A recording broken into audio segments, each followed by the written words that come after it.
Hi, I'm Josh, and today I'm not wearing pants.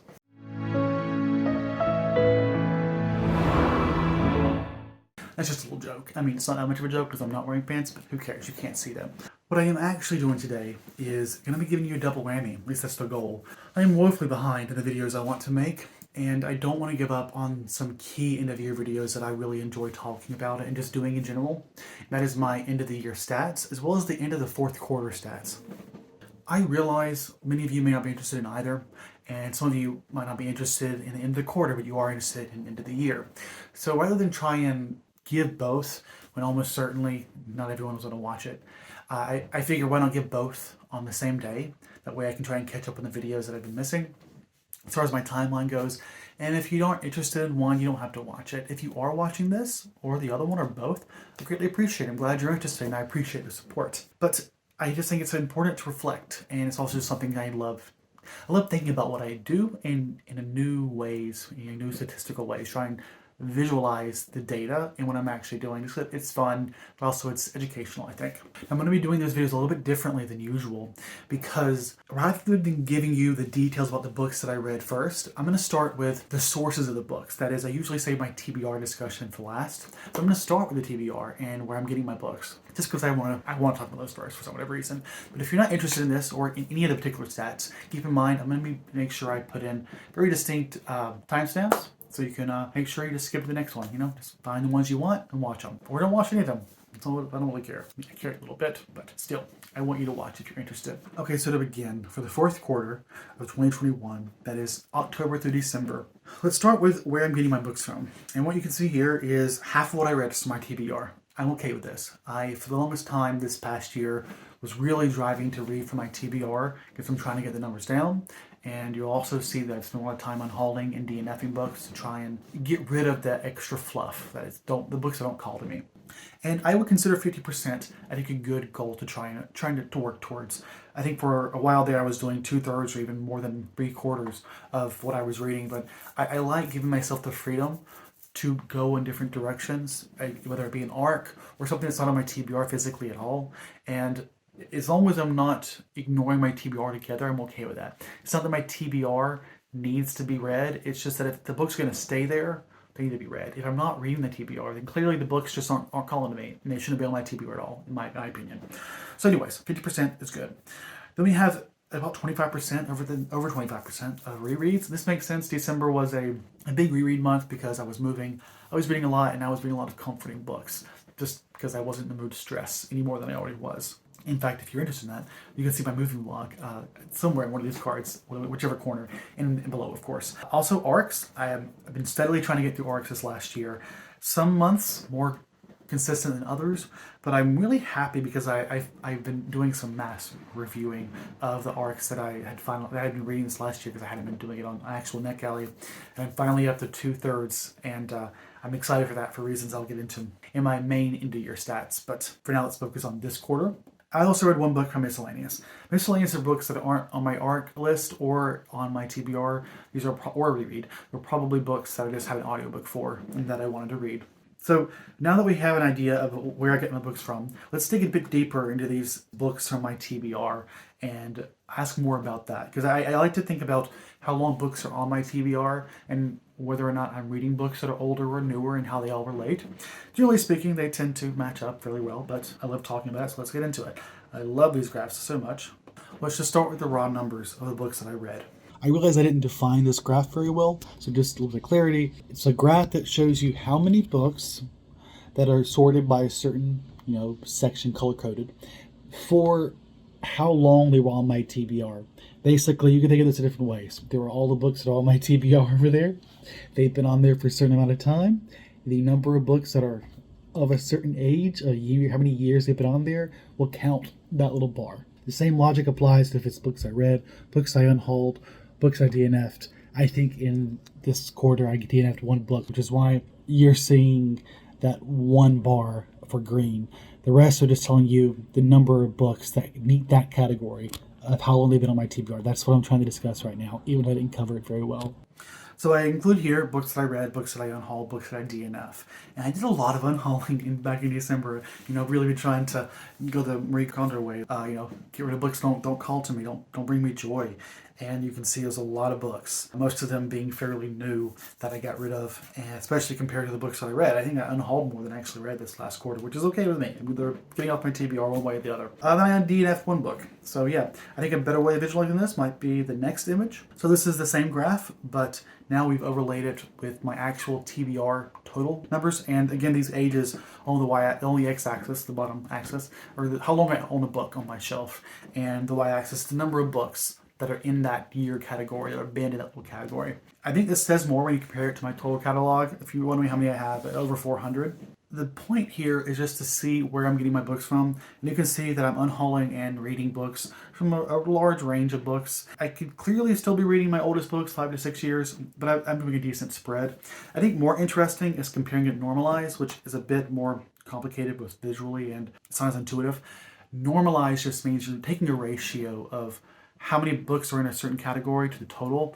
And the goal here is to say that if I'm reading equally from all across my TBR, or unhauling all across my TBR equally, these different color graphs should match up. And where they don't, it tells you that I'm doing more in that year category for what it is I'm doing. Like for example, I've read more books that were about 4 or 5 years old, but because they're just lumped right there, like part of it is that when you deal with smaller numbers, you get bigger ratios like that. But still, I think it tells you the one little graph you see for that one little year. It may not be as spread out as my oldest books, but it tells you that I'm reading more older books than it may seem for that other graph. The other one here I think is unhaul, or rather DNF. I think this is really interesting because you have that big yellow graph around 1 or 2 that shows you I unhaul a lot of books that I bought when I first started my BookTube channel. I was buying a lot of books, and I've been unhauling more of those.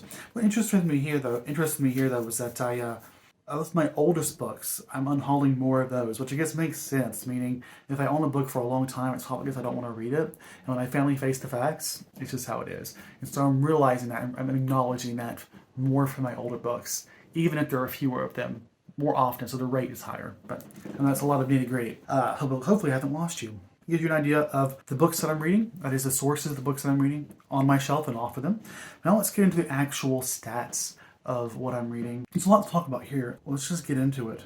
I always like to start with the genres. So this quarter, I always color code it. There's a genre, right? And then there's the subgenres within a greater category of genres. My nonfiction are always in the shades of yellow or orange. You see they're mostly about a quarter of what I read, which is about normal.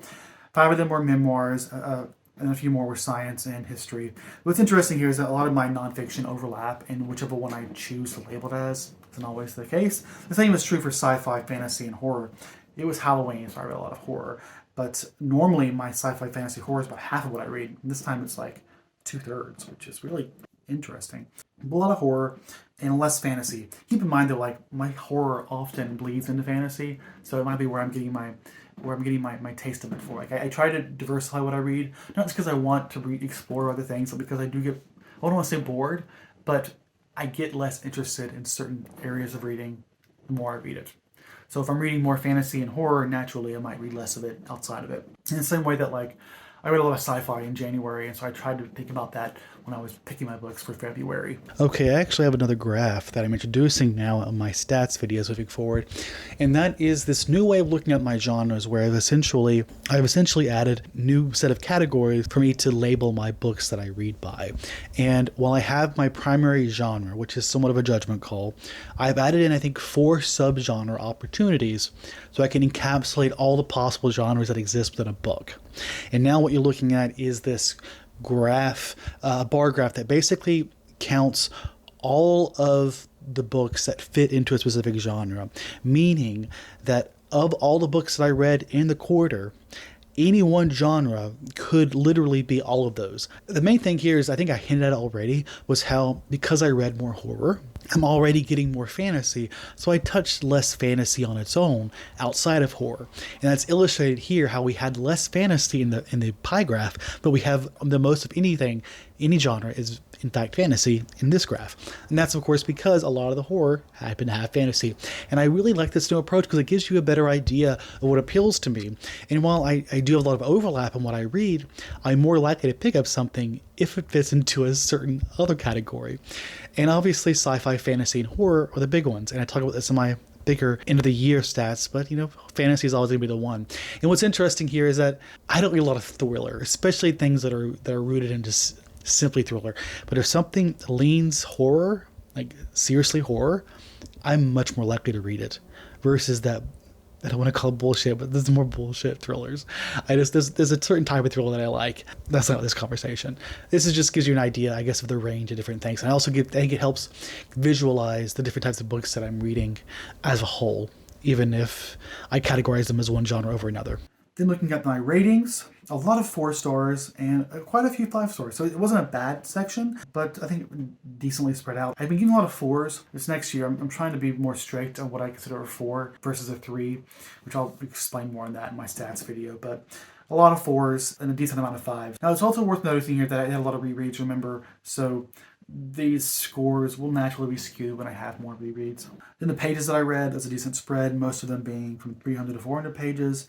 The next being 800 to 900. Then there is the publication year, which I have a new graph for this. I hope y'all like it. I really like it. It's limited, and I think it's less intuitive. But basically, it's a cumulative sum, meaning let's start back from the year 1, or even pre-year 1. Keep going forward. Every time you get to a year that I read a book at, I'll add 1 to the graph. So what you're seeing is it will step up every time I've read a book. It gives you an idea of the number of books that I've read per year, and it sort of gives you an idea of the rate of change, meaning clearly around 1950 or so is when I start reading more books in general, especially a large variety through there. So you start to see it get steeper closer to 2000 because newer books, I just read more of them. That's just a way of visualizing that. Now let's get to representation. I want to think about who I'm reading and why, because it's always a matter of recognizing my own internal bias and how that's going to drive what I'm reading. Like before I thought about which gender I was reading, what genders I was reading, I was reading almost exclusively men, something I've talked about before. So I think it's important to think about that. And then there's some critique about the categories that you consider. It's not as if anyone's identity defines who they are, but it's a part of who they are, and it will sometimes be represented in their perspectives. And not exploring different identities is a problem. So I think being aware of it is one of the best ways of moving forward.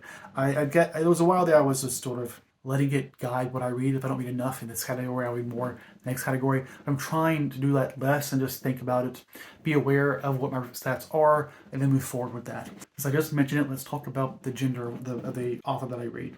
Right now, I keep non-binary and trans as their own category because they're still woefully underrepresented in what I read. That was about 6% of what I read, which I think is less than one book. One book per month, which is not ideal. I'm not focusing enough on that, so I'll keep that in mind. But surprisingly, I have a 50-50 split between cis men and women, which is surprising. And then queer rep is something I like to think about, and wow, it's really small, only less than a quarter. So something I haven't been thinking about clearly. And that, I think, leads in well to my conversation about race. This last quarter, I did not realize I'm reading a lot less people of color than I usually do. A lot of black authors, and one indigenous author, and a couple South Asian. I'll touch on this stat a bit more in my end of the year stats. I think more people will watch that, but I have thought about this stat in particular and how I talk about it, and whether or not it's the right approach.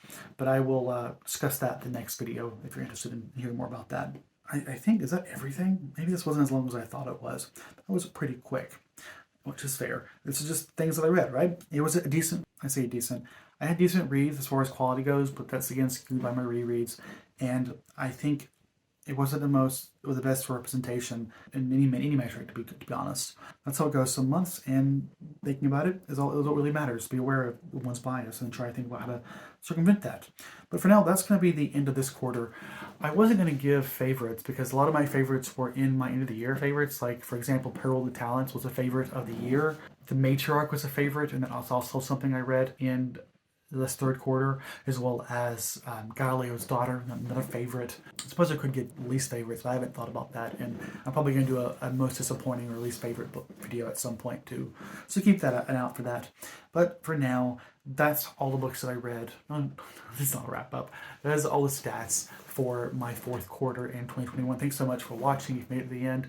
Very much appreciate it. Hope you check out my end of the year stats. That's been even more fun in my opinion. But for now, thanks so much, and I'll see you all next time on Josh's Bookish Voyage. Goodbye.